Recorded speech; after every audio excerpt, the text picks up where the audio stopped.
Action is underway in the 2020 GNAC Men's Basketball Quarterfinals. This is game 2 of this afternoon's 2 men's games with 2 women's games to follow. The first game in the books, it goes to the University of Alaska Fairbanks Nanooks 91-88. And now their state running mates, the University of Alaska Anchorage, takes to the floor as the Seawolves get set to take on the Nighthawks of Northwest Nazarene University. Welcome to or welcome back to Seattle's Royal Brougham Pavilion. I'm Robert Lowry, Dustin Daniel alongside. And we thought the first game was going to be exciting, but I think most folks thought this one between the 4 and 5 seeds, Northwest Nazarene and UAA, was going to be just as competitive, if not more so. And again, you've got a kind of a course contrasting styles here. You've got an Alaska team, a University of Alaska Anchorage team that really likes to control the pace. You've got a Nighthawks team that might not quite be as high scoring and freewheeling as the one we saw here last year, but still they like to get up and down the floor. They split the season series, so again, I think we're in for a whale of 40 minutes of basketball once again. This is the nature of this entire men's side of the GNAC Championships this year. It's not like the women's side where you have the 2 big dogs in Anchorage and NNU. This is a 1 through 6 seed that you wouldn't be surprised if any of them won a title. And the Nanooks already showed us that by taking down Western Oregon. So they're heading on to face Western Washington tomorrow in the first of our semifinals. And this is going to be another gritty game. We got 2 teams with a lot of guts going at each other with the Nighthawks and the Seawolves. A couple of teams that faltered late in the season. Alaska Anchorage lost both of their games in the final week, including a very dubious loss at Concordia. Northwest Nazarene losing at Seattle Pacific, no surprises there. But then their final loss of the regular season against St. Martin's, lost by 4 in Lacey. That dropped them from the 3 seed to the 4 seed in this tournament. Now, after they watched the end of that first game here with Western Oregon falling to Alaska, perhaps they're okay with getting that 4 seed now that they've seen what the Nanooks have been able to do to the Wolves. Well, as you say, 1 to 6, anybody can play their way into the championship bracket of this tournament. And again, with the exception possibly of Seattle Pacific, which I don't think there's any way that they don't get to the West Regionals this year, the rest of the GNAC is all fighting to get into the NCAA Division II West Regionals this year, and the conference champion gets that automatic bid. Seattle Pacific probably is going to go regardless of whether they win or not, and we'll see the top-ranked Falcons tomorrow. But this is going to be a great contest between 2 teams that during the regular season split, each winning on their own home hardwood. Back on the 18th of January in Nampa, the Nighthawks came away with an 80-69 victory, and Jaden Bazant, a first-team All-GNAC performer, led the way with 26 points. He hit on 4 of 7 on 3-point shots, and just was a real key contributor to the victory there. He also played well in a loss up in Anchorage back on February the 13th that was won by the University of Alaska Anchorage at 90-89. Augie Pandovich, who we will see here today, another all-conference first-team performer, 26 points, 15 rebounds, and he hit a 3-point shot in the final 20 seconds of that contest that sealed the victory, the 90-89 victory. So these teams have both split. And again, you can see these are really a little bit of higher scoring games than you would have thought out of the Seawolves. But again, this has been a very competitive series. They've got great performers on each team. Bazant he told me how to say the name yesterday, Tauranga. It's kind of a hard R. Tauranga, New Zealand. He came to Northwest Nazarene by way of the University of Texas Rio Grande. And Augie Pantovich from the University of Alaska Anchorage, he's a transfer from Utah State Eastern, but he's from a place called Kovan, Serbia as well. So some international flavor, without question, is going to be on display here in Game 2 of today's GNAC men's quarterfinal action. The Nighthawks and the Seawolves here at Royal Brougham Pavilion. So I don't know if we can beat what we saw in the first game for sheer excitement, but it's going to be a contrasting styles in this contest as well. And again, any of these teams right now seem capable of beating any other. And Seattle Pacific, for the first time, is a number 1 seed hosting the GNAC Conference Championship. And I was looking at 4 times in the 9 years that the host site has been decided for a GNAC championship, and the number 1 seed has come away. But 4 out of 9, really, I think that's going to be the same situation this year. I don't think you're going to be able to count out any of the now 5 remaining teams to go to the NCAA West Regionals, winning their way through the GNAC. And you know, it's an interesting thought looking at the opposite side of the bracket from Seattle Pacific. With Western Oregon losing to Alaska Fairbanks, regardless of who gets to the championship game from that side of the bracket, that team will have already had a win this season over Seattle Pacific. So they will be playing a team, assuming that they have a shot to get to the championship, which obviously they do have a shot, but if they get there, they will be playing a team that has beat them already this season, just given that they went 1-1 against both Western Washington and Alaska Fairbanks. As we turn our attention to this game, it's kind of a tale of a team that gets it done underneath through Augie Panovich with Alaska Anchorage, and a team that relies on Jaden Pazance on the outside. Now, both teams with some really talented outside shooting. Nico Bevins for the Seawolves, one of those great perimeter shooters in the Great Northwest Athletic Conference this year. But Augie Panovich listed at 6'7". Now, in this conference, still big. Yeah. But he certainly profiles bigger than 6'7", just given his frame and his ability to get it done on the post. His post moves, getting underneath guys that are 6'10", 6'11". And that's why he's able to play center so well against those guys that sometimes have 4 or 5 inches on him. Well, he's a typical European player. When you watch him play, if you didn't know, you would say he had the kind of skills that you see that those type of players develop. Very solid post moves on the inside, ability to give lift fakes and all that stuff that allow him to play the post, as you say, very effectively, despite not being the biggest post player in the conference. But again, he may not be the biggest, but he is the best. At least he's a first-team All-GNAC performer this year for Rusty Osborne's University of Alaska Anchorage Seawolves. And there's another guy I want to take a real close look at today, and that's Ezekiel Alley. Now, they don't award a sixth man or sixth woman, for that matter, of the year award in the GNAC. If they were this year, I don't think there'd be any question. It's Ezekiel Alley. He's played 24 games. He averages 26 minutes off the bench for Paul Rush, and he leads the team in scoring at 16.5 points a game. So again, here's a guy that can come in and give you some extreme firepower coming off the bench and really make this almost a starting 6, if you will. Especially when you get into the postseason like this, where you're playing 3 games in 3 days. Assume these teams go to regionals, another opportunity to play 3 games in 3 days. If you're relying on 5 players to give you 32, 33 minutes each night, come the end of that weekend, they're going to be absolutely gassed. So to have a tool like Ezekiel Alley in the back pocket, if you're Northwest Nazarene, is huge. That helps spread out the minutes a little bit more, keeps fatigue at a minimum. When you have less than 24 hours of recovery, it's absolutely critical. That could be the difference for Northwest Nazarene come day 2 or day 3 of this championships. You're getting a good look right there at Paul Rush. Rush is the head coach of the Northwest Nazarene Nighthawks in his 3rd year, and boy, he's done a real nice job down there. 48 wins and 31 defeats during his time down there in Nampa, Idaho. His opposite number is going to be, as we mentioned, a Rusty Osborne, really kind of a veteran around the GNAC, 16 years as the head coach, but he was a former assistant to Charlie Bruns. I mean, they've got a coaching lineage up there. You can go back to Harry Larrabee, to Charlie Bruns, to Rusty Osborne. The lineage of coaching there runs deep, and they like to, they have a similar philosophy they've run for a number of years. Osborne in his 16th year, 297 victories, 179 defeats, and there he is. He pops into the picture right on cue. Rusty there getting the congratulatory handshake and shoulder slap from Paul Rush. Osborne, 297, 179.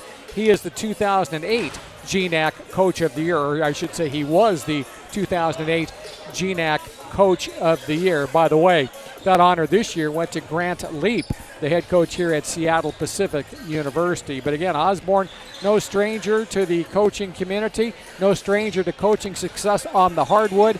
And again, he's going to lead his team onto the floor today, looking to take on Northwest Nazarene in a 5-4 matchup.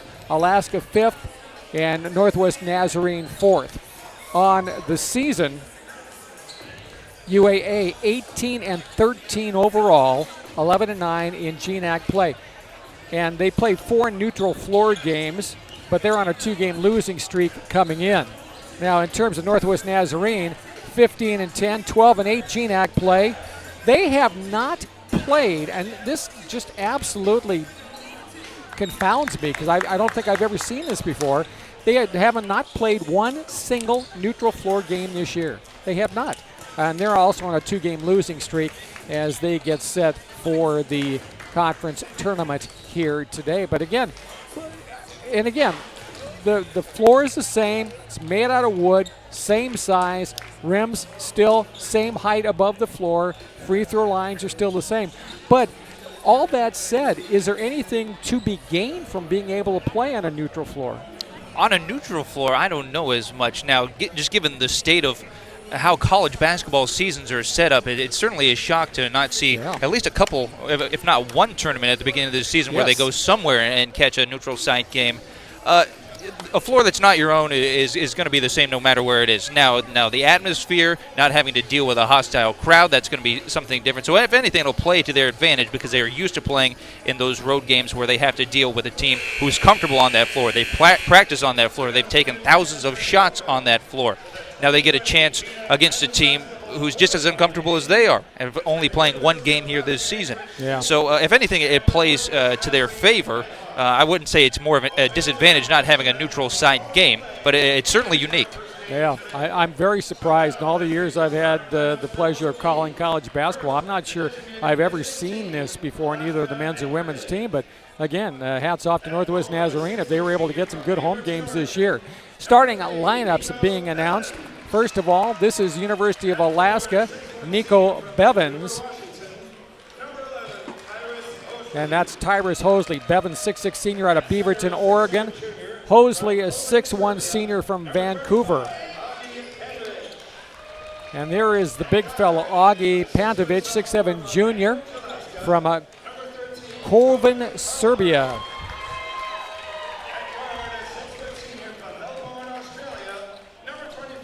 Tobin Carlberg, 6' senior out of Anchorage. And Jack McDonald there, the final starter, 6' senior from Melbourne, Australia, who we had the chance to talk to yesterday. They had a lot of fires down there in Australia earlier this year.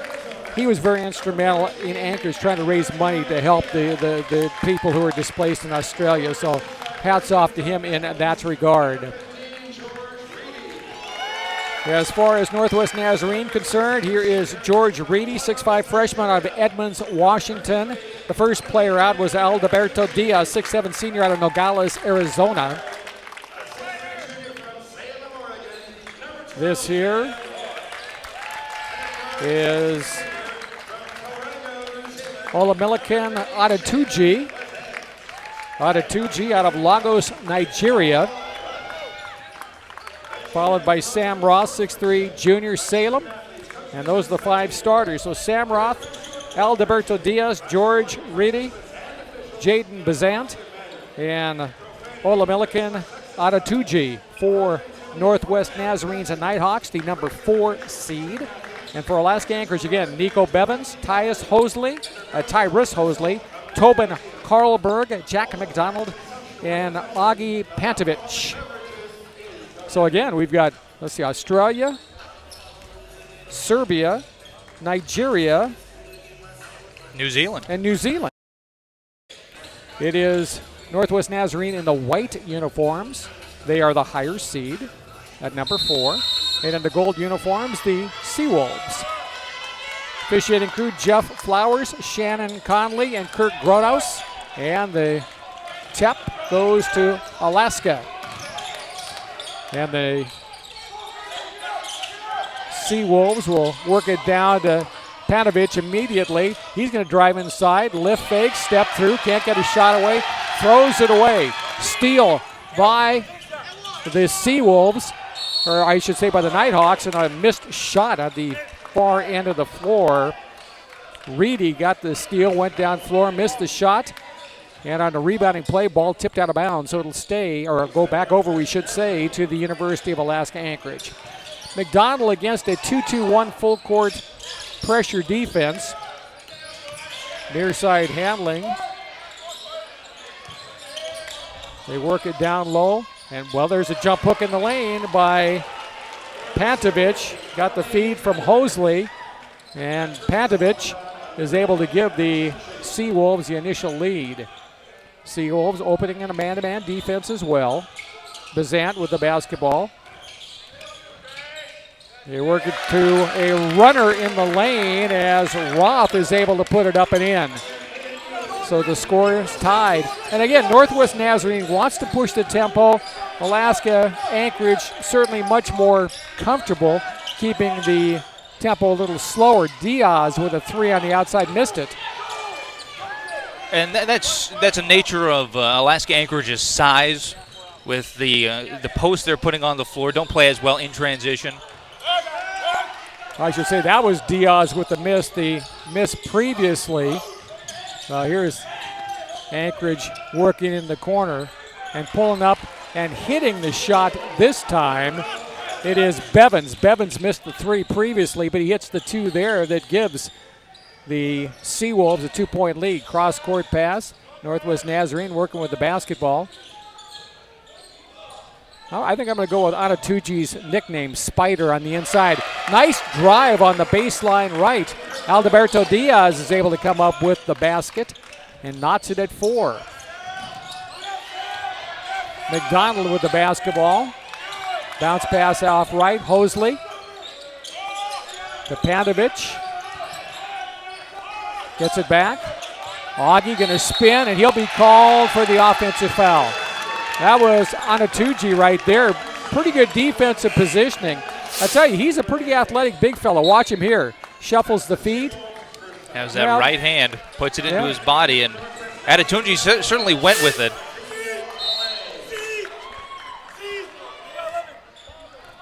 So it is Bazant going to bring it down the floor. Playing more of the point guard this year than he did last season. Two-time All-GNAC Conference selection. Left corner, and a miss, bad miss by Diaz. He came up quite short. The Nanuks push it down floor. They work the basketball to Carlberg through Pantovich to McDonald. Pantovich gets the shot off from the left side and knocks down the short 2-point shot from about 13 feet away. And the Seawolves, again, back on top by 2. Here is Anatuji. Nice pass to Bazant on the baseline. What a rainbow three from the deep left corner. It's good. There's the first three-pointer of the game we've seen on the 4th try. Bazant setting up in that corner just about every time. Well, another three tried on the other end, but missed on the perimeter by Carlberg. And down floor, Northwest Nazarene looking to extend this 7-6 lead. Bazant, the New Zealand product, to Diaz, and Alberto turns, shoots, and hits on the baseline, and now it's a 3-point lead for Northwest Nazarene. And right now, Northwest Nazarene seems to be forcing the pace that they want. Would you agree? Yeah, I would, and that's their length. Getting Diaz open for that little baseline jumper really utilizes his 6'7" frame. Now, if you get more into that one-on-one and allow Anchorage to set their defense, not going to be as open to shots like that. Hosley with the pitch out to Pantovich, and Pantovich shuffled the feet, and he turns it over as a change is made. Coming in for Northwest Nazarene, George Reedy has come back in, and actually we've seen now Ezekiel Alley coming back in. There's that pass by Anatuji into the corner for Bazant. You can see how high that shot was. It was out of our picture there. It was way high in the air, and he dropped it through. So here is Alley, the guy we talked about in the pregame, the 6th man. Gets it in to Anatuji, turns, shoots, and hits. This is a very athletic Northwest Nazarene team. You see them on the floor. You notice the speed of them. You notice that this is a team that's going to be having an ability to run the baseline, to get it in from the elbow. Carlberg tries the three, misses it. And there's Alley with the rebound. Quick to Bazant, drives inside, kick it into the corner, touch pass out to Alley for three. Good. That is a prime example right there. Bazant running the baseline, draws help defense, gets an open man in the corner, extra pass, and topside three wide open. Well, all of a sudden it's a 14-6 lead. McDonald to forward court, off to Hosley. Tyrus, pass off. Penetration there by Tyler Brinhall, who we just see comes into the contest. Now Brinhall casts off from three, misses it. Rebound tipped around and taken by Northwest Nazarene. Quiet start from deep for the Seawolves, 0-4 from three-point range. Great pass from Anatuji as he goes inside to Reedy, who turns and lays it in. Wow, this game was knotted at 6 and a quick 10-0 explosion by the Nighthawks. It's been 2 minutes, 26 seconds of scoreless basketball for UAA. Doesn't seem like a ton of time, but when the Nighthawks scoring like this, it'll really do some damage. McDonald pass inside, and Anatuji comes up with a knockaway and gets it to Alley. Down floor, pass corner, touch pass to Bazant, down low to the Spider, and he has the ball knocked away and a foul called.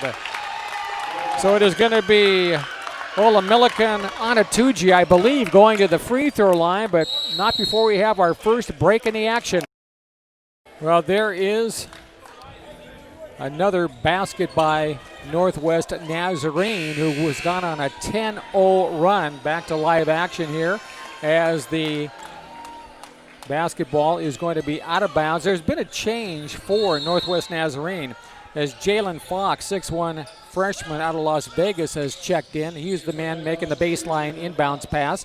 There's Alley with the basketball. Diaz. Bazant now going to take a break, at least for a while, for Northwest Nazarene. Penetration and a high left-hander off the window is up and good by Reedy. So Reedy, just a freshman, having a couple big buckets here in the early going. This was the game. We talked about it being tied at 6-6, and NNU was actually down by 2 at 6-4, so that extends the run to 14-0 until that bucket. Boy, that was an acrobatic shot by Jack McDonald to go on baseline and get it off the window. Here's a long three. Is it a two? It's a two in the right corner by Diaz. Close to three-point range, but just had a foot on the line, I think, but he knocks it down. 20-8. McDonald basketball for the Seawolves. Across the top, and now another three. Going to be taken from way outside. And knocking it in for the Seawolves there, it was Tyler Brimhall out of Logan, Utah. First made three for the Seawolves, 0 for 4 their start from deep. There's a miss in the right corner by Roth. Down floor McDonald. He'll pull the string on a three, and it comes up short. Rebound Northwest Nazarene as Bazant getting set along with Anatuji to come back in. Alley, look at him make a penetration move around a man. Contact there, missed the shot. Hosley brings it back down floor for the Seawolves. They get it into the hands of McDonald. Jack back out high. Return pass in the near corner. Well, now here's a great steal. Ball taken away by Roth. He'll go end-to-end, lay it up, come up short. Rebound tipped around out of bounds. It went off the fingertips, I believe, of a Northwest Nazarene player. I think it was knocked out of bounds by Fox, not sure. Roth going to take a break. Diaz as well as Anatuji. And Bazant to come back in for NNU with 12:25 left to go in this opening half of play. Looking at this opening few minutes of this basketball game, a couple red flags for UAA. They need to get a little bit better ball handling going. 4 early turnovers. Also need to get their shooting in order as well as the defensive side of things. 7-9 to start for NNU. Brimhall is able to squeeze his way in and get the shot up and good. Alley handling for Northwest Nazarene. Bazant. Very controlled player. I noted it last year, and here's a long two on the right corner. Going to miss the shot. Rebound tipped around. And Carlberg has a look what I found basketball rebound. Get it out to Hosley. Return pass to Carlberg. off right. Brimhall thought three, penetrates and is fouled by Fox. Basket went, but it was waved off certainly. So the foul going to go against Jalen, the freshman out of Las Vegas, Nevada. And we'll have a stoppage in play. 11:41 left, opening half. It is Northwest Nazarene 20 and UAA 13 as Jack McDonald puts one in for the Seawolves. Well, there's a look at a portion of Royal Brougham Pavilion. You know who Royal Brougham was? Do not. You do not know? Royal Brougham is a legendary sports writer here in the Seattle area. For years and years and years for the Seattle Post-Intelligencer. He was also devoutly religious and he certainly a benefactor. And this pavilion named after him, and a street down by CenturyLink and in the area where the major league facilities are here as well. Royal Brougham Way, I think is what they call it down there. So I had a chance to meet him once late in his life. He was a likable guy, but he was an old-time sports writer. There's no question about that, and he was a good one. 11 and a half to go in this first. And Alaska Anchorage with the basketball. DeAndre Osigwe going to take the shot from the outside, and it'll hit the top of the support, and it'll go over to Northwest Nazarene. Osigwe out of Bradenton, Florida. And with a 2013 lead, Ezekiel Alley going to run the point for the Nighthawks. Hand off to Bazant. And he'll circle back out and off right to Alley, and a foul called off the ball. It's going to be an illegal pick off the ball, I believe, against Fox. Well, I'll tell you one thing. Fox came in, and he's picked up two quick fouls here. First player with two for the Nighthawks. Osigwe down floor, weaving dribble drive, take it off to the right side. Pass across the top, they go into the left corner. Pull-up pop by Karlberg is good. That was a nice controlled shot. He had a long one if he wanted. Instead took a dribble and got a better shot. He's done a nice job on the strong side for Alaska Anchorage this year. He usually plays off of Panovich. They put Panovich around mid-range of that paint.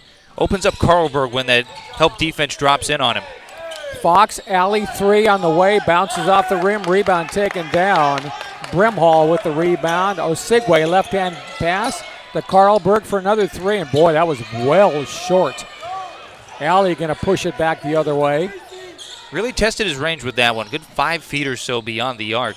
Bad pass by Alley, stolen away, and Karlberg going to bring it down floor. Right side, Brimhall shoots and misses the three. Rebound tipped, and it went off an Alaska Anchorage player. I think it went off Osigwe. Sam Roth going to come back in, and Alley going to take a breather. Also for UAA, coming off the bench, Jack McDonald to back in as Karlberg now will, and maybe Rusty Osborne saw what you saw, a little bit of maybe fatigue on that shot. And you wouldn't think in 10 minutes into the contest it'd be fatigue, but that shot was well short. So he's going to take a breather, and McDonald back in, and he's now guarding Bazant. Hand off Fox for Northwest Nazarene. Back to Jaden. Around a high pick. Brings it here to the key. Pass off left. Here's Roth to a cutter on the inside and getting his shot to drop. Boy, I tell you, what a solid play as getting George Reedy the basket there off the pass. And Reedy fouled as well, and he'll go to the free throw line. There's the pass. There's Reedy, goes inside, plays through the foul on Panovich. And Panovich picks up a foul, his second of the contest. So now, well, 9:45 left to go. Augie, really certainly a key component for UAA. Do you keep him on the floor? That's a lot of time left in the first half. Yeah. Panovich really having a tough first half so far. There's 2 fouls, already given up the ball 3 times on turnovers. So not playing the game that he wants to play early on in this thing. Maybe a rest, reset will do him some good. Reedy knocks down the free throw, and it's an 8-point game. Osigwe near side, and Brimhall going to miss the three. Rebound tipped out. McDonald smartly lets it go into the backcourt where he was, as he was able to then pick it back up and bring it into the forecourt. Osigwe, his pass up. Boy, I tell you, Northwest Nazarene is really overplaying on the passing lanes, and getting some deflections and things like that. Looking at the turnover margin so far, it's 5-2.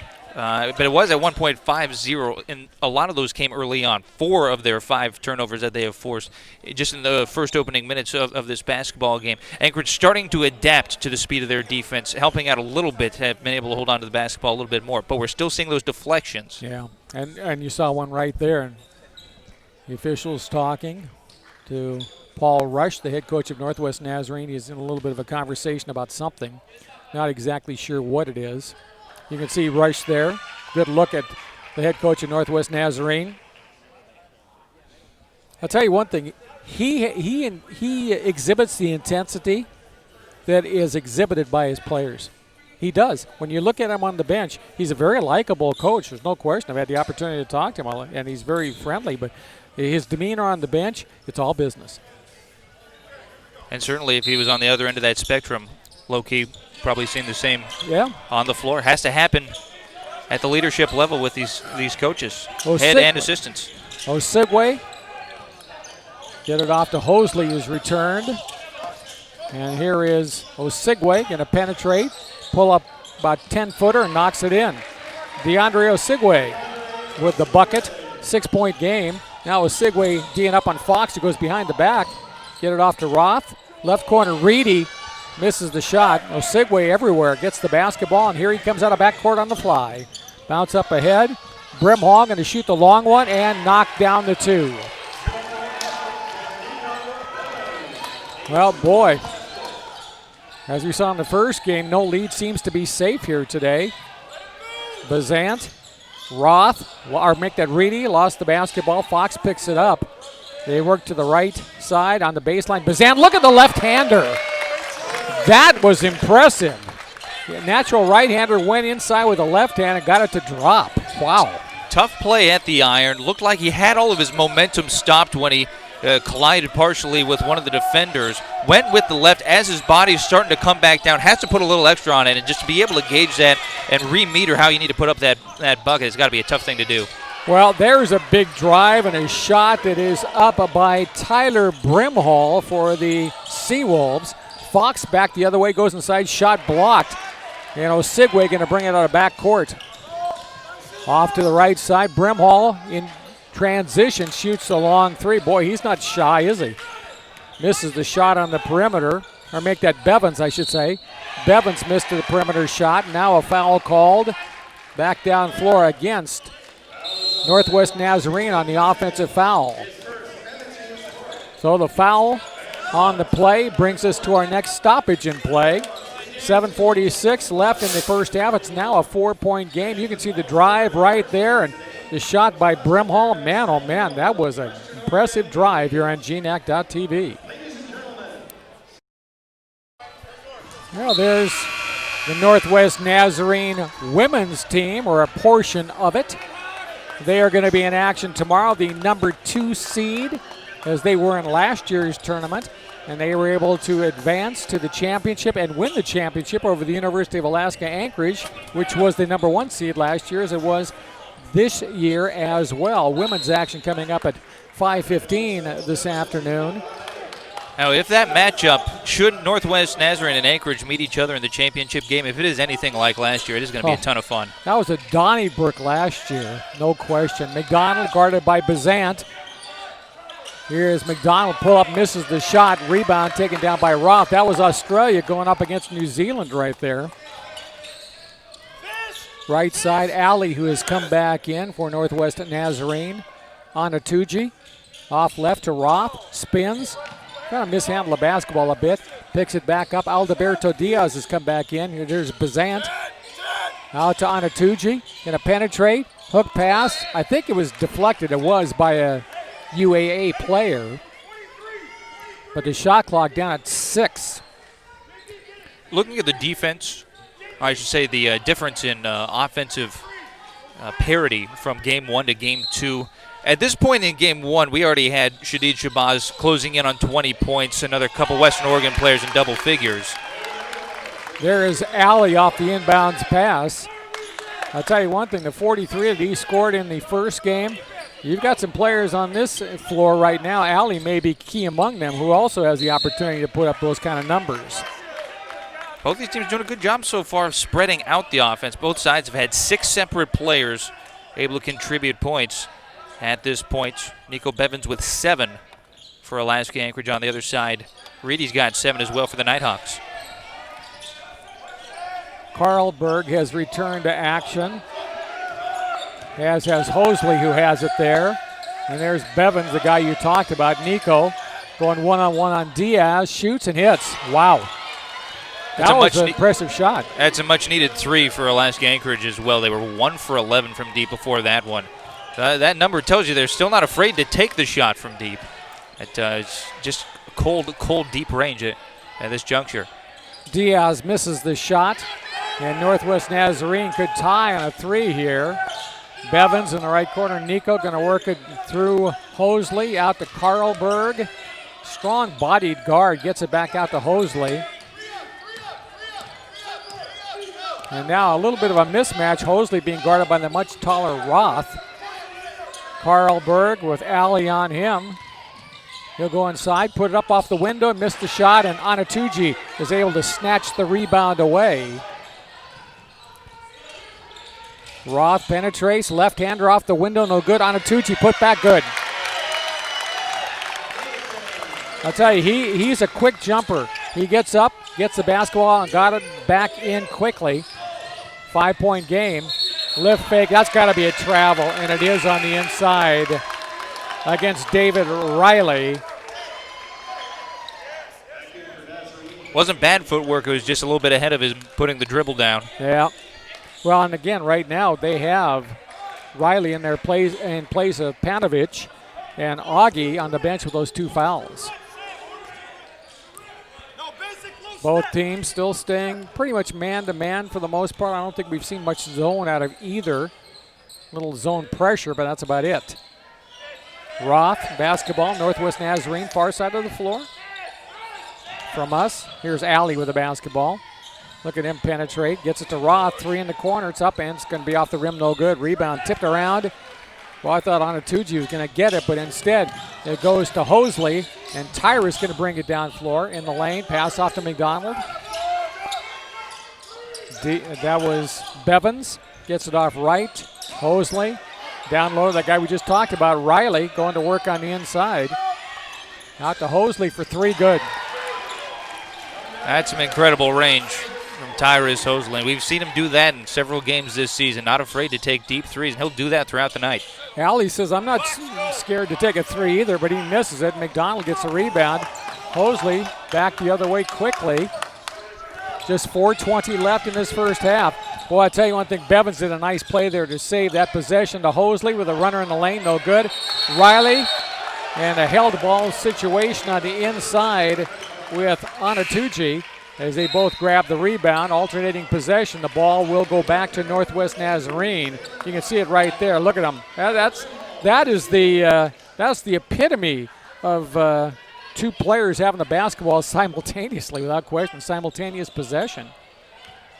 As Ezekiel Alley comes off the floor, we're getting a lot better feel now for what exactly the scouting report looked like for the Seawolves on defending him. Every time he cuts that baseline, he's drawing 2 extra defenders. They're putting a triple team on him. There's going to be a lot of open options if they continue that drive and then a shot out to the outside for then a new offense. Fox, the freshman, with a runner in the lane, gets it to drop down.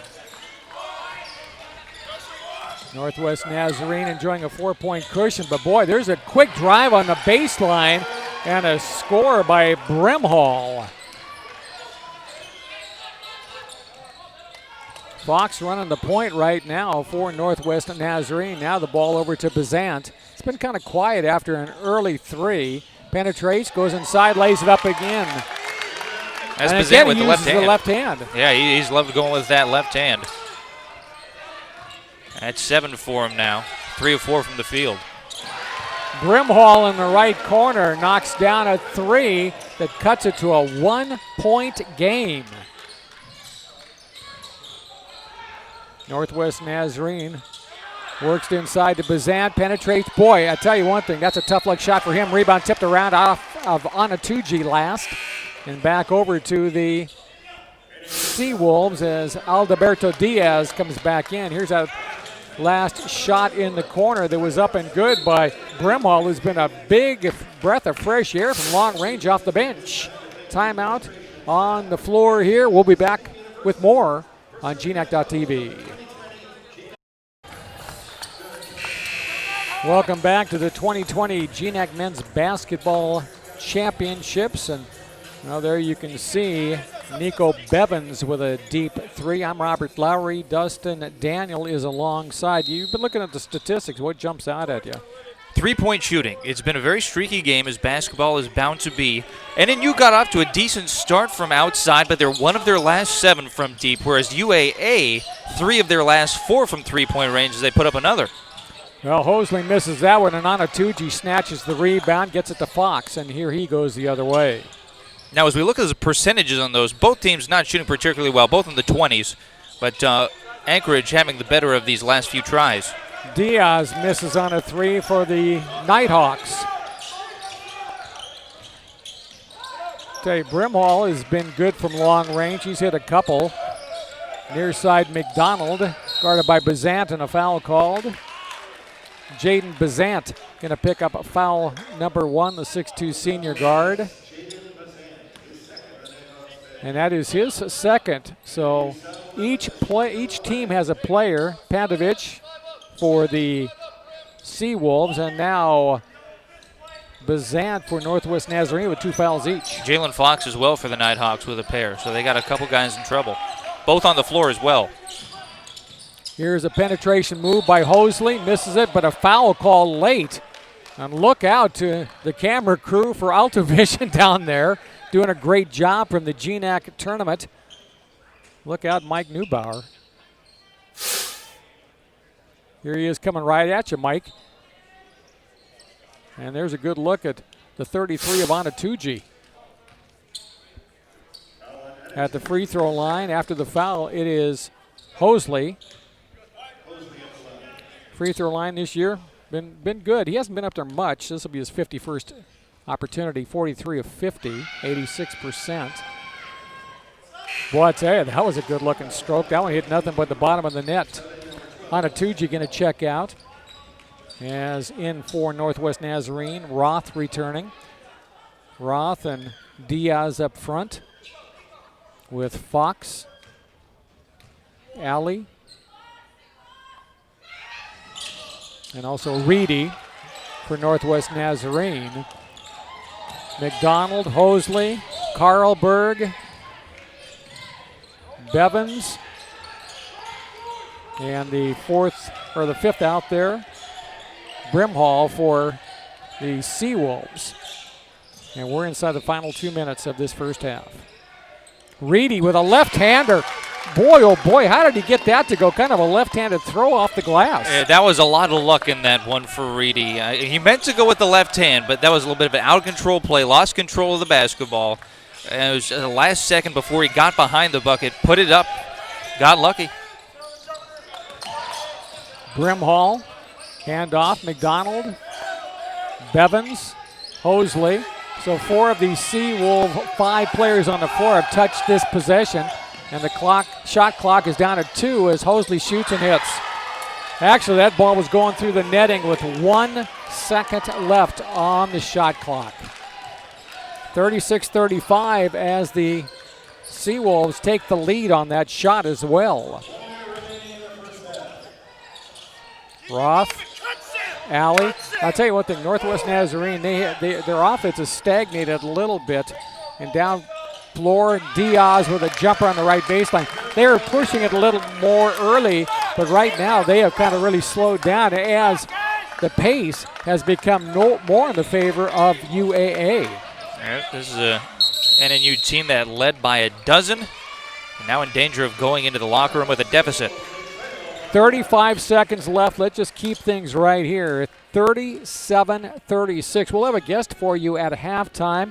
Dustin will also have first half numbers from here at Royal Brougham Pavilion, where we're in the midst of the GNAC men's and women's quarterfinals. Now let's talk a little bit about the women's action to come. Number 6, Montana State Billings taking on number 3, Western Washington. That is going to be a 5:15 tip time. And then for the nightcap tonight in women's action, and you can see some of the tournament schedule there. Women's play, number 5, Central Washington. Number 4, Simon Fraser will end the night at 7:30 tonight. Now, if you're just joining us, earlier today, the University of Alaska Fairbanks came away with a 91-88 victory over Western Oregon in the first game of the men's quarterfinals. They will now play Western Washington tomorrow. Back in action here, Bevins get it off to Hosley. There's about a 15-second differential shot game clock between the shot and game clock, so Northwest Nazarene will get it back. Here is Hosley with a basketball pull-up, long one, and he is fouled with 19 seconds left. Now, was he fouled? Was it a three-point shot he was taking? Yeah, yes, he was a good step beyond the arc there, so he'll be taking 3 shots to the free throw line. Hosley, chance to get to double figures here in the first half in scoring. He's only averaging 11.8 points a game. Very sneaky, that scoring average for the season, because this is a kid that can go off for 20-25 without batting an eye. Well, he came in with 99 assists. I think it's a good bet he'll be over the century mark and then some as he misses the first free throw. He has 2 more to come. Yet to get his first dime in this one. It's coming. Well, if he's not over 100 today, I'll be absolutely amazed. It's that free throw that makes it a 37-37 game, a dead even game. And he's going to try to give the visitors on the scoreboard here a 1-point lead with less than 20 in the first half, and he will not do it. So Northwest Nazarene with the basketball. You would think they'll play for the last shot. Fox down floor to Diaz. Return pass to Fox. Lay in good. Well, so much for that theory. Yeah, that's NNU knowing that the Seawolves probably thinking the same, and they attack. Sigway penetrates to Carl Berg at the buzzer, and he misses it.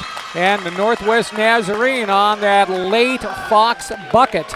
They go into the halftime locker room with a lead after 20 complete here at Brougham Pavilion in the second men's quarterfinal action of this year's 2020 Men's GNAC Basketball Championship Tournament.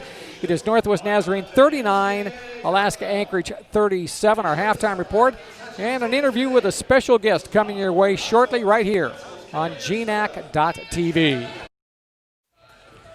Well, Dustin Daniel has joined me, Robert Lowry, back here courtside. What are some of the first half numbers that jump out at you from this another tight GNAC quarterfinal? We're seeing a couple of offenses that are spreading their workload out pretty well. Nico Bevins leads all scores 10 points, but he is one of 3 players for Alaska Anchorage with at least 8 in this game. And as we talked about earlier, each team had 6 players that were able to score. That's now moved to 7 as we get a little more bench scoring going on for both sides. On the other side, Northwest Nazarene, 7 points or more from 3 separate players, led by the 9 of George Reedy in his 16 minutes of work. Another big difference in this one is going to be the workload in minutes played. So for Alaska Anchorage, they had to rely on 4 of their 5 starters for a great deal of that first half. 4 of the 5 playing 18 or more of the 20 minutes. On the other side for NNU, they were able to spread that out a little bit more. Didn't have to go to more than 17 minutes for any of their players. And we talked about that in the pregame. The bench a little bit deeper for Northwest Nazarene than most teams in this conference, and especially here in the second half, that could play a big role for them. That was a good look you just had a moment ago at Paul Rush, and there's a look at the Northwest Nazarene Nighthawks bench. Both teams starting with the same 5 that began the contest. Nico Bevins, Tyus Hosley, Tobin Carlberg, Jack McDonald, and Augie Padovich back in with those 2 fouls. That's Hosley going to lob, and boy, that's a bad lob. Stolen away by Anatuji. Spider Anatuji with the steal. Bazant handling the basketball. Sam Roth, Alberto Diaz also on floor. Bazant to Roth. And a bumping foul on the outside going to be called against McDonald. So a quick foul to begin the second half in the first 30 seconds of the second half. It's going to be Diaz making the throw-in from the far side of the floor. Out of Nogales, Arizona is Alberto Diaz. Here's Bazant. Handoff Roth on a Tucci. And here is Diaz with a pull-up shot offline right. Carlberg grabs the rebound, is able to advance up floor himself.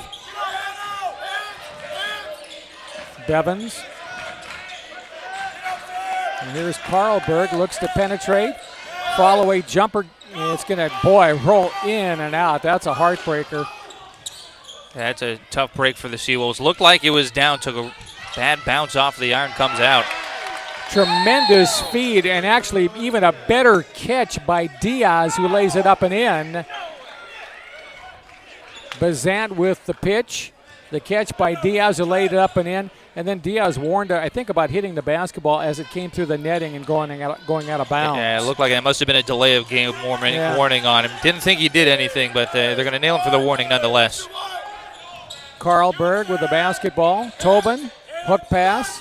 I'll tell you one thing, Panovich has been kind of quiet because of foul difficulty, but he scores there. That's a tough shot, too. Momentum falling away from him. Has to go high off the glass for that one to get over the top of Adetunji, but he's able to convert. Roth spins. They work it back to Bazant. I'll tell you, here's Anatuji with a drive and rolling shot that is missed, but Roth right in front of the net is able to knock it up and back in. Northwest Nazarene has moved out to a 4-point lead. Pantovic moving in the lane. Hosley. Carlberg resets for three and misses. Boy, I tell you, Pantovic might have got away with an over-the-back rebound there. He's going to back down on Anatuji. Spins, up and under, shot knocked away, and a foul called on Diaz. And I think we're going to see them let them do that throughout this game. We haven't seen a lot of fouls in this game. No. So I think they're going to let the big men body like that. Before that whistle there, Alaska Anchorage just 4 personal fouls in this game. Had only seen 11 total. That's now 8 on NNU, double that of the Seawolves. You can see Diaz there he thought that he got the ball. He didn't think he got any part of the big fella, Panovich, but the officials disagree, and Augie now to the free throw line. Augie has a couple of shots coming. He knocks the first one in. And when we think back to game one, we had both teams knocking on the door of 1-1 about halfway through the first half. Like we said, UA only with 4 fouls in this game, and we're almost 23 minutes in. Well, they're a team that's tough defensively, but they historically have not been a team that fouls a ton, which is kind of a dichotomy, I guess. Here's a drive by Roth, who lays it up and in. Or make that Reedy, we should say, with the lay-in. Off to a really nice start in the second half. He's now got a team-high 13 points and actually make that a game-high for Reedy. 6 of 9 from the field, been very efficient. He really has been, and boy, that was a tremendous drive. Here is Carlberg, lost the basketball. Anatuji stole it away. And now Bazant out of back court. Flips it up to Reedy, who catches it with the back of his head. Amazing. Anatuji out high. He'll make a penetration drive. He spins, lays it up, misses the shot, put back, and this time it is Roth who knocks it in. So Northwest Nazarene starting out with some of that fire that they showed in the first half after the opening tip here to begin the second half as they've extended the lead to 6. McDonald, Carlberg, penetration. He puts it up and offline right. He was intimidated by Anatuji there, who came over to look like he was going to try to block it. Bazant back the other way, and he lost it, and he was fouled. Foul against Anchorage. Nice behind the back by Bazant. Well, I'll tell you one thing. I thought Bazant almost lost that ball more than the foul there on Bevins. He was there, but looks like the ball almost slipped away from Bazant. But he has the opportunity to shoot a couple of free throws here. He really is a guy, and there's a school of thought that the higher the arc on the shot, the better the opportunity you have to make a shot. he's a guy I think who subscribes to that philosophy, because watch all his shots from the field or from the free throw line, and they have a pronounced, well, thanks, Rob, for doing that, for the offensive rebound by Roth. Reedy, the freshman, going to work, pass into the corner, kind of a wild pass out of bounds, turnover in NU. That's certainly the Steve Nash school of thought, being able to get under that ball. Even at the free throw line, really loves to use his legs, and it's all a matter of creating the idea of consistency. So if Jaden Bazant isn't taking that shot at the free throw line with the same kind of arc he needs to put on it from 3, he's not going to be able to create that consistency, and so that's what he's doing. Well, and he's a good, he's good. I'm sorry that I put the kibosh on him that time. Little weave action out top by Anchorage. Hosley, Pantovic thought 3, decided against. They go near side, and here's a 3 that is going to be missed on the outside. Long shot by Bevins, looked good for a minute, but rimmed down and out. Reedy, touch pass, goes into the corner. Fox is returned. On a 2G, he's going to call for steps. Yeah, we've come to a timeout here. 15:40 left in the contest, and we got another good one going. It is the 4th-seeded Nighthawks, 48, the 5th-seeded Seawolves, 41. Back with more after this. You're on GNAC.tv. Back in Brougham Pavilion, here's on a 2G going to work. Gave Pantovic a little bit of his own medicine, missed the shot, but there was the putback to give Northwest Nazarene the bucket there, much to the delight of the Nighthawk women's team, which is in attendance and will be in action tomorrow. Back in action here is Carlberg at the free throw line. His pass off to Pantovic was knocked away, but regaining possession is the Seawolves. Hosley on the right side. Tyrus will bring it back out high. And boy, I tell you, the shot clock is down at 5. Works it off to Osigwe into Pantovic. And a foul called with 1 second on the shot clock. Second time today we've seen that. That's a tough foul call there. It looked like they got locked up underneath. They've been hesitant to call jump balls in this game. We saw one earlier. Adetunji got locked up underneath. They let him play through. Adetunji ends up ripping it away. It's going to be Seawolves beneficiary of that one. Throw in on the baseline by the Seawolves. You better get it in. Lob in out near midcourt and hauled in by Osigwe. Seawolves working the perimeter, looking for Pantovic on the inside, but can't give him the basketball. Osigwe, ball knocked away. And back the other way, a lay-in in transition is up and good by the Nighthawks. Reedy, and he is fouled going back the other way by Hosley. Look here, how did he get that shot up? And look, and you can see right there, he's saying, yeah, let's count the basket too, and the officials concur, and it's a 7-point game with the free throw to come. I'll tell you one thing, this young man has been kind of impressive today, not kind of, very impressive. Freshman out of Edmonds, which is, if you're not familiar with the geography of the Seattle area, is just, I don't know, he's probably within half hour, 35 minutes of where we sit today, his hometown. Big baseball town, too. He's a Cedar Park Christian graduate, and there he goes to work inside with a jump hook. Already 6 points in the second half for Reedy after 9 to start, 15 in total. He's been impressive, no question. Bevins, right corner. Carlberg again resets on the 3 and knocks it, make that McDonald on the 3 and knocks it through. That ends a run of almost 3 minutes of scoreless basketball for Alaska Anchorage. Been having a tough time getting their offense going here in the second half. Very much like we saw in the first half, coming out of the locker room. That's exactly what I was going to bring up. This is kind of a carbon copy of half one. Here is the long 3 in the left corner, and the southpaw Fox out of Las Vegas knocks it down. Bevins down floor. They work it to Pantovic. To Osigwe, goes inside, draws the contact, misses the shot. Pantovic, offensive rebound. They work it near side. Hosley, open 3, launches, hits. That's a great fake off by Hosley. Gets his defender off to the right. Gets the entire defense moving off to the right as well. Wide open, doesn't miss. Anatuji underneath, misses the shot. Rebound tipped into the hands of Bevins for the Seawolves. McDonald advances up floor.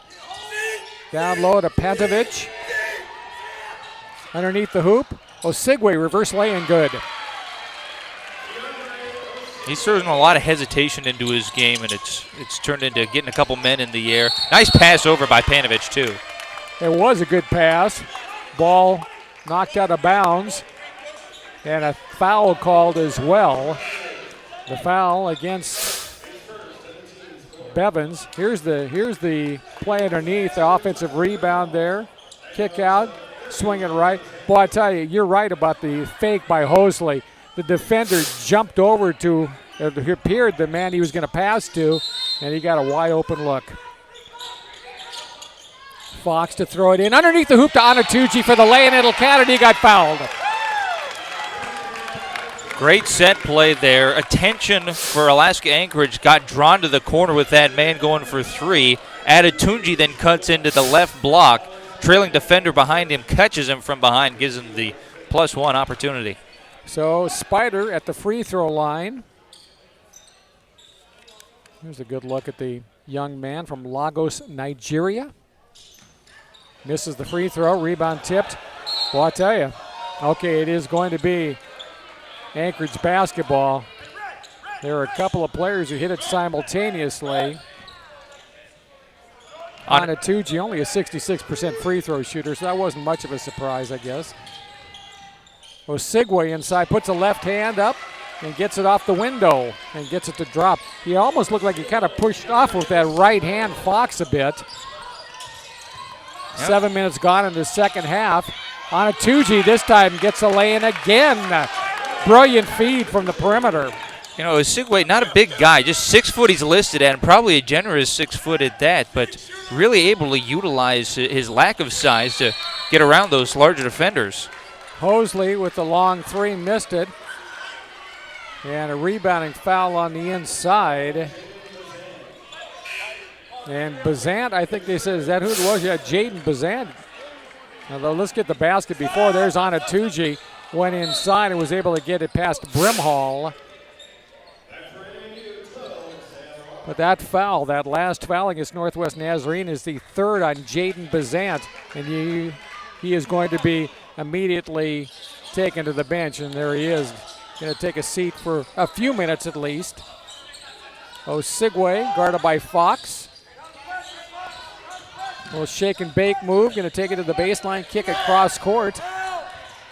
Baseline, boy, a foul called as Brimhall was getting ready to shoot, and a reach-in foul called, and he'll go to the free throw line. Will Tyler Brimhall. 6'5", Logan, Utah product. Non-shooting foul. There's the foul right there. You can see a non-shooting foul. Inbounds to Osigwe. Shoots a long one in the corner, misses it. Rebound, Hosley with the offensive rebound, and yet another foul. Didn't you say something, Dustin, a couple minutes ago? We're not seeing many fouls in this game? All of a sudden, after just having, when I brought that up as well, we only had one foul between the two teams here in the second half. All of a sudden, we got 5 aside. Yeah. There's Rusty Osborne standing up. Good look at Rusty, the head coach at the University of Alaska Anchorage. Ball tipped out of bounds. Actually went off a UAA player, so a turnover. Back to Northwest Nazarene, leading by 6. Now a little full court pressure being applied. Little diamond and one press being put up by UAA. And there's Reedy, who's been the man today, out to Fox. Another freshman, so this is a young NNU team in many respects. Handling it now, driving inside. And they work the three ball into the left corner by Fox, as Fox got the great feed by Alley as Ezekiel came back in. And that three ball puts it up to a 9-point deficit now, facing the team with the basketball. Here's Brimhall inside and gets the shot to drop through. Fox came over, but just wasn't there quite quick enough. You know, that corner three we saw from Jalen Fox, that is a big part of the NNU offense. I think Bevan's got the block shot on Diaz on the inside. And we have come to a stoppage in play, or maybe it was Brimhall. I think here's the three ball we just saw a moment ago. Well, I tell you, Fox, he caught it and he shot it quickly, and he got it to drop. I guess when you're hot, you're hot. You really shoot your shot, and he did, and he knocked it down 60-53. 11:33 left in this contest here on GNAC.TV. Robert Lowry, Dustin Daniel from the Great Northwest Athletic Conference men's basketball quarterfinals. You know, I know you're looking at the statistics, but something just jumped out at me. Points in the paint. Man, oh man, Northwest. And you would think with Pantovich for UAA, it'd be a little closer than this, but it's a 20-point cushion right now in that regard for NNU. And it's just a matter of Panovich. We talked about early on. He got off to a slow start, had a couple fouls, had to take a seat early on. So their post play has not been as present in this game as normally you would see. Now, this is still a guy that averages 15 points a game. He's got 8 right now. It's just a matter of time until he gets a couple of looks and starts to warm up. Reedy on the baseline. Touch pass. There's Fox, same corner three, but this time not as good. Osigwe, one of the smaller guys on the court, maybe the smallest, has the ball knocked away from him. Roth, Bazant, gets it ahead to Fox, and he'll slow things down just a bit. Now on the other side of that, where we look at NNU with the advantage of points of the paint, they've taken 8 fewer shots from deep than Alaska Anchorage, so they have started to slow their roll from the perimeter, knowing that it's not going down. 28.6% their percentage from 3 right now. Foul called here against Osigwe as Bazant made a drive. Osigwe reached in, tried to knock the ball away. He did, but he got a good piece of the arm as well. Non-shooting foul, so 11:03 left. It's a ball out of bounds on the baseline. And Fox, the trigger man on the inbounds. He doesn't play like a freshman, does he? No. He really doesn't. No, the youth of this team is very impressive, and you just got to wonder 1 or 2 years down the line what this Nighthawks team is going to be like. Well, there's a rainbow from Bazant, missed it. Rebounding foul on a 2G. And he's going to be called for the foul. There's the shot. There's the rebounding play. And on a 2G apparently got a little bit of Panovich. And with that, the foul. Now that is the 6th team foul. And for NNU, Anatuji is going to check out, as that is his now 3rd personal foul. And for the Nighthawks, Felix White, a 6'9 senior, who is also from Lagos, Nigeria, has come in to play up front. So they don't lose anything in terms of size. Matter of fact, they gain a little bit in that regard. First time we have seen White here tonight, this afternoon in Seattle. Seattle Pacific University, host site for this year's tournament. They work it down low. And, nice up and under, but a good job by White to keep Panovich in check. Osigwe gets a loose basketball, missed it, and White makes his presence known right away with a big rebound. Fox down floor with a 7-point advantage. Alley, crossover. They work it from White to Fox and to Bazant. Runner in the lane, no good, and an offensive foul called anyway. You wonder if we see White play defense like this, a couple trips down the floor on Panovich, why we didn't see him earlier in the game. That was a great possession for Felix White. And credit to Panovich, too, is a couple of good moves. That would have shaken the most defenders in this conference, but Felix White sticking with him and getting the stop. 10-12 to go in the contest, and that is the 4th personal foul now on Jaden Bazant. And he goes immediately to the bench. Now, when will he come back? He's not the only one in trouble for NNU right now. Fox and Adetunji each dealing with 3, so a lot of guys have to be careful right now for the Nighthawks. Chance for the Seawolves to attack. Osigwe drives, shot drops, and he is fouled by White on the inside. So Felix picks up the foul, and Osigwe going to the free throw line for UAA. You might have heard Paul Rush in the background say, "Be disciplined."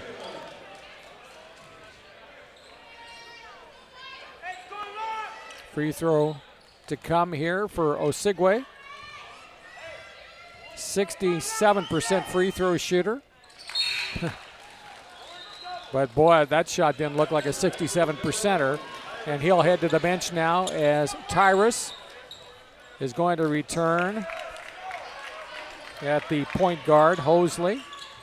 Been a big second half so far for Osigwe. 7 of his 9 points coming after the break, 4 of 8 from the field in just 10 minutes of play. Alley, runner in the lane over Panovich, and he gets it to drop through. If he would have missed that, White was right in perfect cleanup position as well. McDonald to Panovich, spins baseline. White doing a nice job defensively, but Panovich puts it up, misses the shot, gets his rebound, puts it up and misses it, but is fouled on the second opportunity. White went up when he was supposed to, just took that extra bounce off the iron. Timing wasn't there, gave Panovich the extra opportunity, and that'll send him to the line. Well, Panovich, you can see right here, goes inside, fakes going up, goes under on the second shot, misses it, gets his rebound, puts it back up, misses it again, and he got bumped that second time, and he hits the free throw. I'll tell you one thing, he is a hard worker on the inside. He hasn't been being the beneficiary of many shots dropping tonight, but he's made some nice passes out of the post position as well. Tyler Brimhall back in for UAA. Next one, good as well by Panovich, a 78% free throw shooter on the year. Roth in the backcourt against the pressure defense. Across the timeline to Reedy. Fox, far side to Alley, penetration to White, and Felix going to be called for double dribble.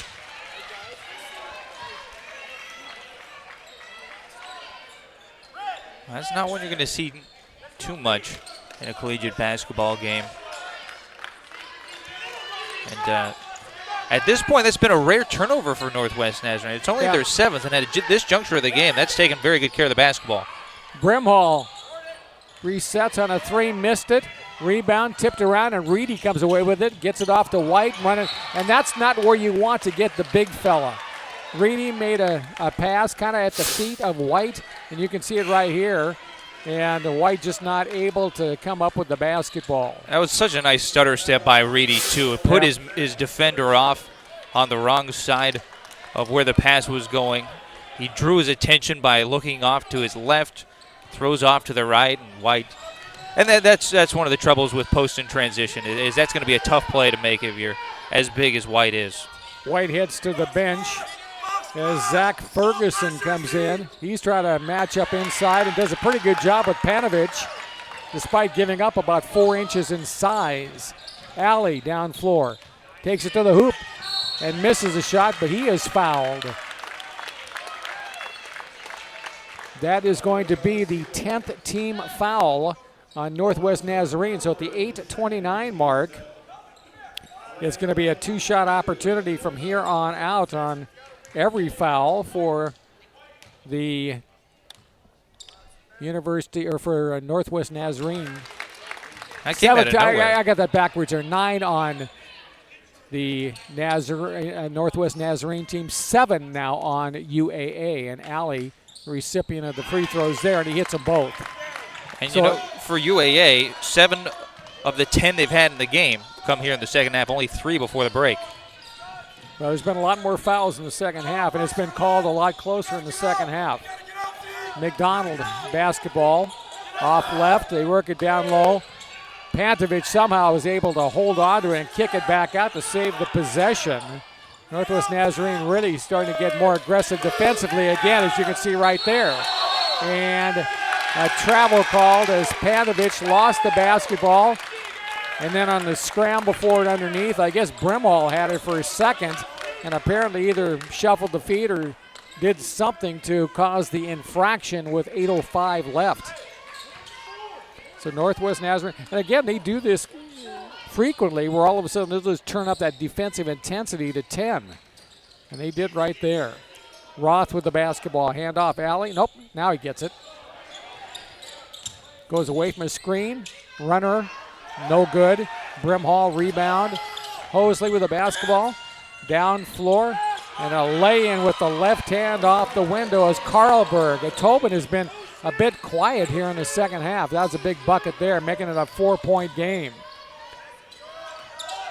Fox, Reedy, and a foul called as Ferguson made a move out top. And the foul is going to bring free throws, but not until we step aside. 7:27 left to go. It's a 4-point game, and you're watching it on GNAC.TV. There is Carlberg making his penetration drive and lay-in for UAA. 4-point game. And I was just looking at some free throw percentages here. Well, I'll tell you, if you're in Northwest Nazarene, you're just a 64% free throw shooting team on the year. UAA a bit better at 78%. That might be something to keep in the back of your mind as we head down the stretch here with free throws to come here. First opportunity from the line tonight for Zach Ferguson. There he is. Just checked in a couple of minutes ago to play up front against Panovich. Yeah, we've seen the Nighthawks go with a couple players. We didn't see it all in the first half. Fields White just logging 2 minutes so far. Ferguson now only 3 minutes deep. But we talked about the workload for Northwest Nazarene and how they were able to spread it out a little bit more than Alaska Anchorage in the first half. Going to be the same case here in the second half. And this is about that time of the game. You'll start to notice that difference in energy. But so far, it looks like the Seawolves holding up really, really well. Well, 1 of 2 from the free throw line, and now it is UAA basketball. McDonald takes it baseline. Back out to Brimhall, goes inside, up and under, and lays it in. It's a 2-pointer. That's a great move right there from Brimhall. Fakes out on the arc, gets his man in the air, drives, cuts to the right, gets underneath another with a layup. Fox, hand off to Reedy coming around the outside. Freshman to freshman, and Reedy with a rolling left-hander off the window on the left side. That young man has been extremely impressive tonight. Carlberg into the forecourt, brings it back out high to McDonald. Down low to Augie. Panovich looking for a pass. Reposts down low, gets the basketball, and an offensive foul.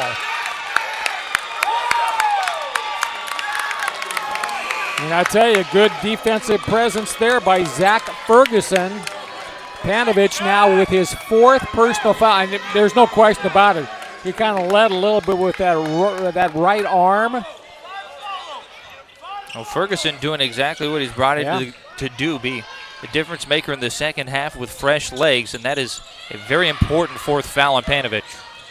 Onatuji came back in, lost the basketball though. Forecourt near side McDonald.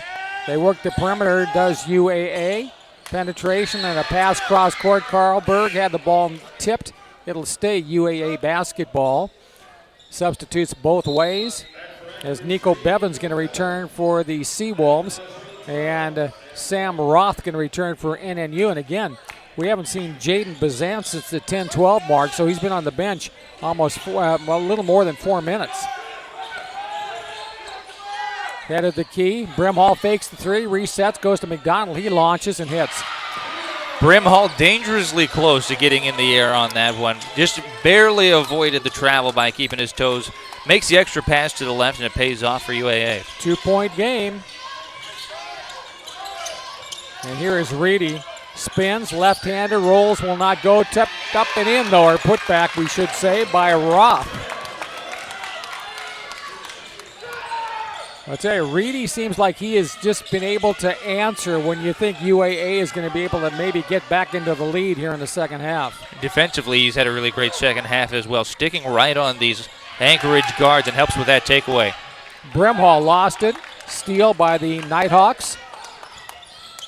And down floor comes Fox. Slows it down as they bring it into the forecourt, and Bazant getting set to return for NNU. Down low to Onatuji. Works inside.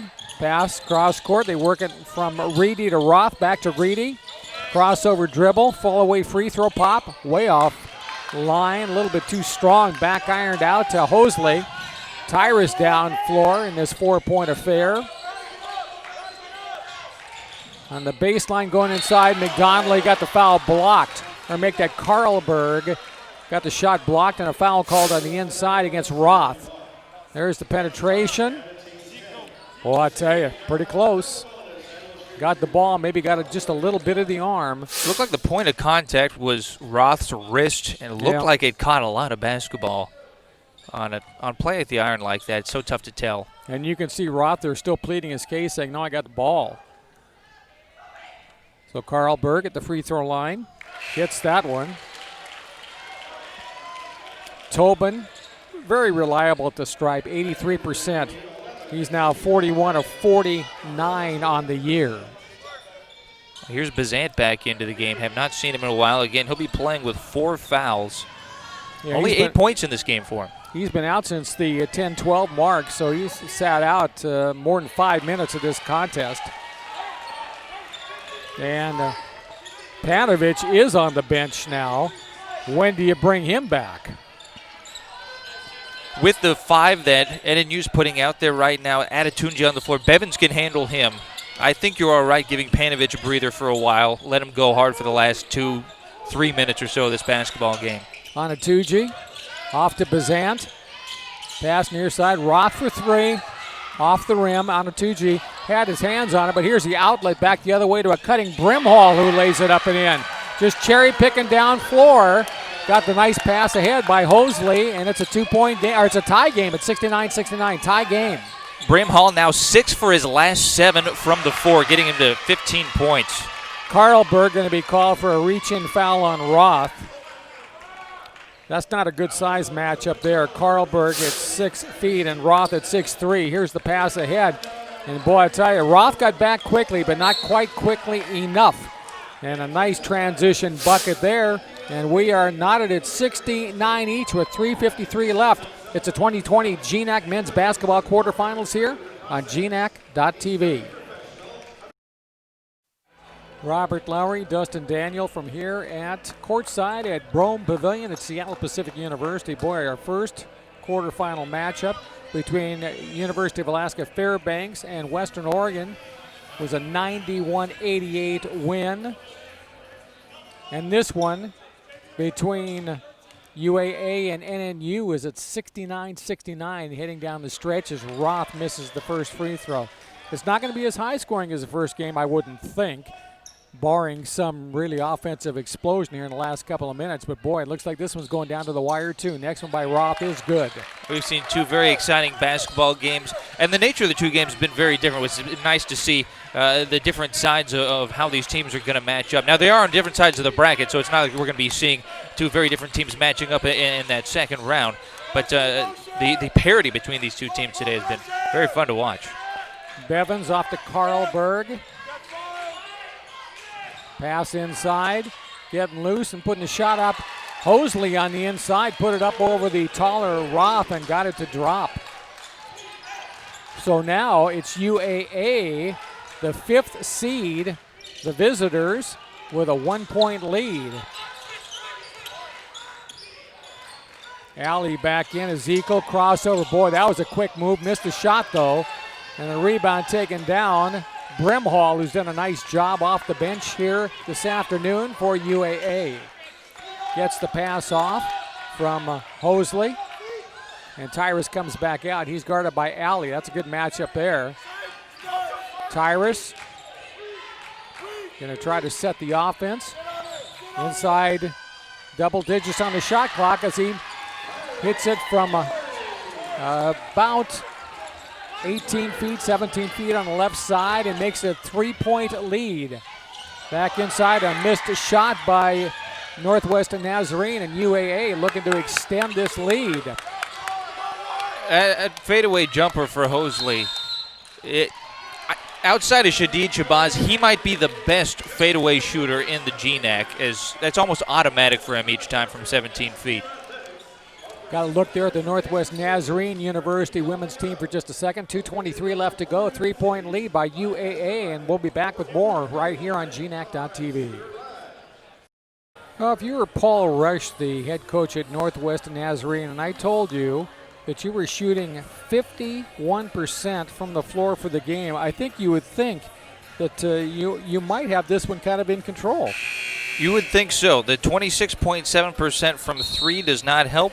No. And then when you look at the other side, that's when you find out why you're down by 3. Yes. 51.9% field goal shooting for Alaska Anchorage. Despite giving up 14 turnovers, they've managed to grab what has been their largest lead of the game so far. Seawolves have only led for 2.5 minutes of this contest. And this is really above the shooting percentage for the Seawolves on the year, which is 46%. So they've shot quite well here at Brougham Pavilion today. There's Hosley. Reedy came out to challenge, but Tyrus able to come up with the basketball and move it back into the forecourt. Carl Berg guarded by Alley. Penetrates, leaves behind him. McDonald fouled, gets the shot off, and boy, it nearly went. And Bazant's out. That is number 5 on Jaden Bazant with 2:08 left to go in the contest. He fouls out. He becomes the first foul casualty in this contest. And unfortunately for the first team all GNAC selection, his game is done here today. And that takes a key cog out of Paul Rush's team without any question. He's a calming influence on the floor general on the squad, but the freshman who's come back in, I think he has played extremely well today. Jalen Fox, and he'll be running the point and running the team now, apparently for the final 2:08. Well, you know, coincidentally, in game number 1 of the day, we saw Shadid Shabazz foul out. Yes. 2:01 left. Very similar situation, seeing one of the key contributors for a team go down. Rest of the team steps up. Be interesting to see how the Nighthawks respond here, losing an all-conference performer. McDonald missed the first free throw, hits the second, so it's a 4-point lead with 2:08 remaining. You're right, the time is eerily similar. Fox, handoff, Reedy coming around the outside. I'll tell you one thing, he plays full speed all the time, but lost the basketball that time, maybe a little bit too full speed, lost it out of bounds. Freshman mistake, turnover back to UAA. Alberto Diaz going to return, and Reedy going to head to the bench. While Diaz was on the bench, he got a long break there in that latest shift. He was going to the athletic trainer and getting some work done on his hips. So Diaz perhaps not quite at a 100% right now, and let's see if he's able to hold up for these last couple of minutes, playing up on a banged-up hip. Pantovic back in during that last break. And there is Augie looking to get post positioning, but the ball on the outside. Brimhall pass, knocked away, gets it back, gets it to Carlberg, who knocks the 3 down. In a game that has been dictated mostly by inside play, that is a huge 3 for the Seawolves to extend their lead. On the outside, look who's firing the 3. Anatuji, he missed the 3 from the head of the key, and then a rebound inside and a foul called, and it'll be free throws to come. Now, the good news right now for Northwest Nazarene, they still have 3 timeouts in the back pocket. Now, the Seawolves have 1, or have 2 as well. NNU is going to use 1 here, but they still have a couple of opportunities to slow down play, try and get the clock stopped, and create some chances for themselves to get back in this. I'll tell you one thing, though, Northwest Nazarene's dug themselves a little bit of a hole, down 77-70 with 1:21 remaining. We'll keep it right here. I was a little surprised that Anatuji decided to cast the 3. He has shot them this year, but that was only his 12th of the season. I think Paul Rush was wondering the same thing about that shot that now could lead or will lead to free throws for UAA. But as we mentioned, UAA, the better free throw shooting team, if you're thinking about that. 78% on the year as compared to 64% for NNU. Could we see the 2 teams from the last frontier advance and the 2 lower seeded teams? It could be a early session of upsets. But then again, when we look at the 1 through 6, would we be surprised by any seed winning this thing? Not really. Yeah. At the free throw line, Pantovic was the man who was fouled. There's a look at Augie as he hits the first and bumps up the lead to 78-70.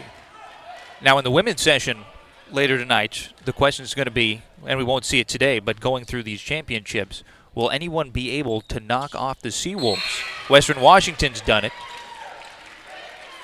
Well, but a tough task. Again, that's another side of the tournament that could be decided by and won by any team, frankly. 9-point lead, but just 1:15 left. Are you in the three-point shooting mode? Apparently not. Allie drives inside, misses the shot. And look at the rebound by Brimhall. Snatched it away. We've seen high energy from him this entire game. That's a big takeaway for Brimhall.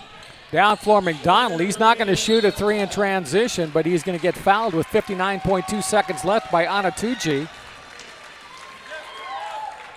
And Paul Rush is going to call a timeout for Northwest Nazarene here. Reedy is going to come back in, the freshman here, in just a moment.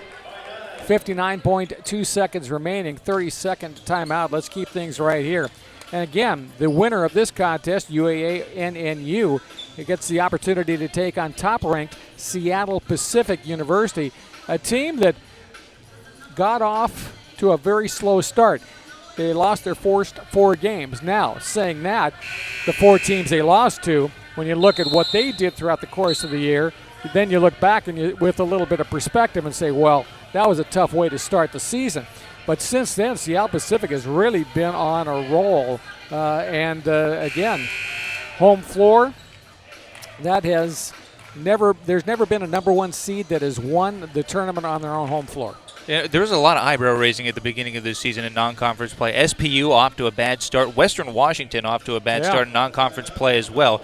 And these two teams we knew from the beginning were going to be competing for the conference championship during the regular season. Now, obviously, they turned things around, but things look to be topsy-turvy 4 or 5 weeks into the season. First free throw by McDonald makes it a double-digit lead. And he hits the second one. Now it's an 11-point game as well. And McDonald checks out. As DeAndre Osigwe going to come back in for defensive purposes. Fox going to bring it down floor on the far side, down by 11. Allie with an NBA range 3, missed it. Fox offensive rebound, kick it back out to Diaz, lost it, picked up by Roth to Diaz for 3 off the rim. Anatucci offensive rebound, puts it up. He misses it, gets it again, and lays it in. Oh, you get enough chances at the bucket, you're going to get one to go. NNU almost squandering that trip down the floor. Absolutely had to have a bucket, and they eventually get it. Anatucci with the lay-in there. Anatucci, the second team all GNAC conference selection, or we should say honorable mention, all GNAC selection. 41.5 seconds remaining. Let's give you the rest of the evening schedule here tonight for the women's side of the tournament. Coming up at 5:15 tonight is going to be Montana State Billings, number 6, against Western Washington, the 3rd-seeded Vikings. And then at 7:30 tonight, number 5, Central Washington taking on number 4, Simon Fraser. That's going to be the women's action here tonight. Tomorrow, the men again, noon and 2:15. The first game tomorrow is set already as the Western Washington men will take on the University of Alaska Fairbanks. 2:15 will be Seattle Pacific against the winner here. And we'll, of course, have all the action right here on GNAC.TV, heading up to the championship games on Saturday. Boy, I said it before the first game, and I'm going to reiterate it here. This is the best time of the year if you're a basketball fan. March Madness, and the GNAC does it right. 41.5 seconds left. Full court pressure defense being applied by NNU.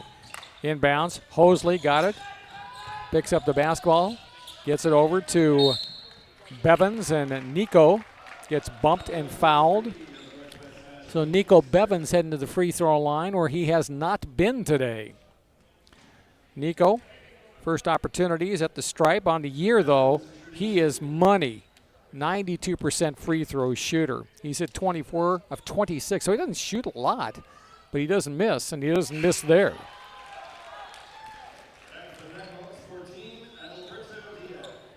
Diaz back in, Reedy out once again for NNU. And here's another one for Bevins. And boy, those are both pure, both of them.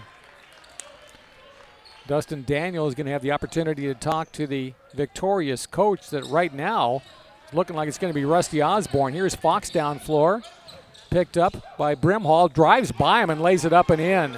27.5 seconds left. Back the other way comes Carlberg, eluding pressure. And now a foul called on the far side. They pass off to the left to Brimhall, and he was bumped and fouled. Brimhall, also a very solid free throw shooter at 83%. He too doesn't shoot a ton, but he has 2 coming here. And Brimhall has not shot free throws tonight either, interestingly enough. First one up, good. 22.1 seconds left, still a 10-point lead. Alaska Anchorage has done a very fine job here tonight as they hit a couple of free throws, coming back from double-digit deficits, as did University of Alaska Fairbanks in the opener here tonight. Fox inbounds. You're going to have to hurry up floor right now and get something quick, probably threes. Well, Alley going to penetrate, now kick it in the corner. Touch pass, Fox, the left-handed three, going to bounce off the back of the iron, no good. Alley, put back good. Just 9.8 seconds left.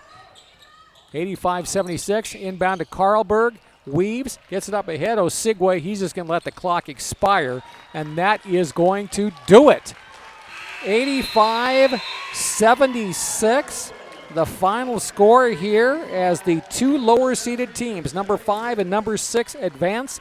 Alaska Anchorage with the victory tonight, 85-76, and they will again take on Seattle Pacific tomorrow at 2:15 on the in the afternoon session tomorrow, and that'll be one you'll see here on GNAC.TV. Northwest Nazarene's season, well, it comes to an end. Northwest Nazarene ends the year at 16-11. Alaska Anchorage goes to 19-13 on the year overall.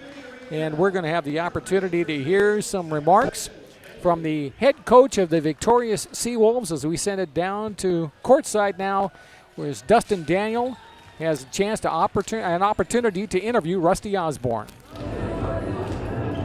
Alaska Anchorage, the winners in our second quarterfinal on the men's side of the GNAC Championships, and we've got Seawolves head coach Rusty Osborne now with us. Coach, second time today that the lower seeds come back to win. Coming out of the regular season, 2 losses in the final week. Talk about the morale and the confidence of this team after a tough final week of the regular season. Well, I think we were okay because the Western Oregon game, we played really well. I mean, we had 10 turnovers against a team that forced us 19 at home and came down to a last possession and, we didn't make the shot. So we were disappointed we lost, but that was a great college basketball game. Western Oregon played very well also. And then Saturday, we just – we caught that game at a bad time. You're playing the last game of your school's history, and we really didn't have a ton to play for. I mean, we weren't really going to change seeds, and we have some young kids I think, weren't really all that into playing. You think that's strange, but that's 18, 19, 20-year-old kids. So we just had to get home and regroup and get over that and understand that we could win this game. I think that when there's 2 games that separate 6 through 2, I mean, anybody can beat anybody, so the seeds are a little irrelevant this year, I think. Trailed by as many as 12 in the first half. A couple of slow starts they had, both in the first and the second, but turned things around. What were the adjustments this team had to make? Well, I think just calming down and executing what we want to do. The first half, we were really sped up. We were missing some things, which happens in these instances when you get into postseason. Augie, who's been really good for us, got into foul trouble, so we had to make some adjustments there. But I think as we went along and we got comfortable that we started doing what we're capable of doing. Started moving the ball, started screening, started finding cutters.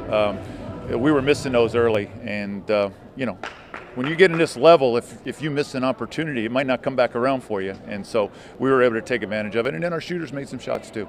Coach, congratulations on the win. Thank you. Thank you. That's Rusty Osborne, Alaska Anchorage head coach. Rob.